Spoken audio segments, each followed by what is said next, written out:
Halo para trader, kembali lagi di analisa harian kita untuk minggu depan 14 sampai 18 Juli dan di hari Senin tanggal 14 Julinya bagaimana market akan bergerak. Sesuai sama analisa harian kita lagi ya, tembus di 3364, bisa langsung open sell, salam profit ya. Gue juga cuman baru satu entry doang, sell di 3363. Lalu sudah TP hanya $5 saja ya, hanya di 60 lalu TP di 55 kemarin. Ya, karena nggak nyentuh ke 50 seingat gua. Cuma nyampe 49 sekian gitu dan udahlah langsung di apa namanya?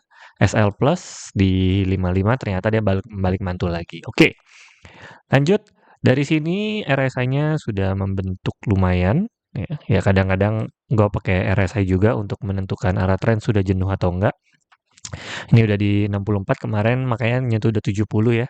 Sesuai di supportnya, resistennya di atas ya, di 3363, langsung dia mantul ke bawah.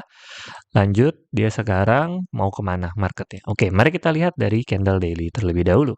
Candle daily masih strong bullish ya, masih sesuai ya dengan analisa minggu kemarin kita akan ada kenaikan walaupun perkiraan gue berada di 3400-an, ternyata nggak nyentuh ya.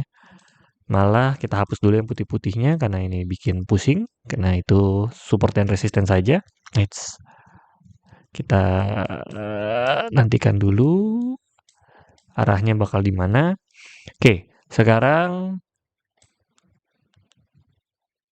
sudah berada di 3340, sudah berada di atas. Besar kemungkinan masih lanjut naik karena ini tren bullishnya masih cuma nyentuh doang ya, nggak nutup di 4 jam. Mari kita lihat. Sama, nyentuh doang ya. Tipis banget nyentuh, dia langsung mantul naik ke atas lagi. Jadi masih besar kemungkinan dari candle stick ya, dari analisa teknikalnya masih naik ke atas. Jadi ini kalau jebol siap-siap untuk lanjut ke atas ke 3435. Kalau ini tembus. So, lebih baik kita cari buy seperti biasa. Masih daripada kita cari sell. Kalau mau cari sell berarti amannya di area sini untuk cari sell-nya nanti. Lalu untuk cari buy-nya lebih baik kita cari di area bawahan di jauh kejauhan ya gue minda ini ya. Ya kurang lebih lah ya. Kita cari dulu areanya berada di sekitaran sini berarti. Kalau hari Senin tidak ada news apa-apa, kita akan lebih aman sih cari buy sih sebenarnya daripada cari sell. Sementara karena memang ini masih strong bullish dari candle 1 jamnya. Kuat banget di hari Jumat kemarin naiknya. Jadi harusnya Senin ada sedikit pemantulan paling tidak dia nyentuh dulu ke 3340 atau kalau misalnya ada news tambahan seenggaknya turun sampai 3330. 3330 udah bisa cicil buy sih. Cuman cukup riskan ya. 3330 boleh lah buy tipis. Tapi jangan deh. Nunggu 320 aja, 3320 kalau dikasih. Ya, untuk kita cari buy lagi karena harga tengahnya di 3340, lalu kalau tiba-tiba terbang jangan cari buy lagi ya, tapi tunggu kurang lebih di 3390 untuk bisa cicil sell. Lalu kalau misalnya kena SL ya udah langsung balik arah bisa karena selanjutnya di 3419. Oke, perkiraan kita masih minggu depan masih bullish trennya karena masih nggak terpatahkan sama sekali, jadi masih naik. Minggu kemarin di hari Senin di segini ya, 3336 dan ternyata naik dikit doang, walaupun perkiraanku 34 ternyata hanya di 3350-an. Cenderung sideways sih jatuhnya daripada naik ya. Minggu depan juga masih perkiraannya masih naik karena masih belum kesentuh dari arahnya. Oke, lanjut, mari kita lihat newsnya besok Senin sampai minggu depan kira-kira ada apa lagi. Newsnya, oke. Dari news geopolitik dulu. Habis baca-baca, cari tahu juga kalau ternyata ada penguatan dolar lah ya, bisa dibilang lah ya, singkatnya. Karena akan melemahkan gold. Jelas Trump masih berusaha untuk memperkuat harga dolar ya dengan mendamaikan, terus dengan harga perang dagang dan lain-lainnya. Jadi dolar sedang menguat mengharapkan emas turun. Jadi minggu depan ada kemungkinan emas turun karena dolar akan naik. Tapi dari Bank HSBC mentarik garis panjang gitu ya dalam 1 tahun ini ada kemungkinan kenaikan harga emas rata-rata. Jadi sideways bullish jatuhnya dia ngerasain. Dia merasakan atau maksudnya dia memperkirakan akan sideways bullish daripada emas turun ke bawah.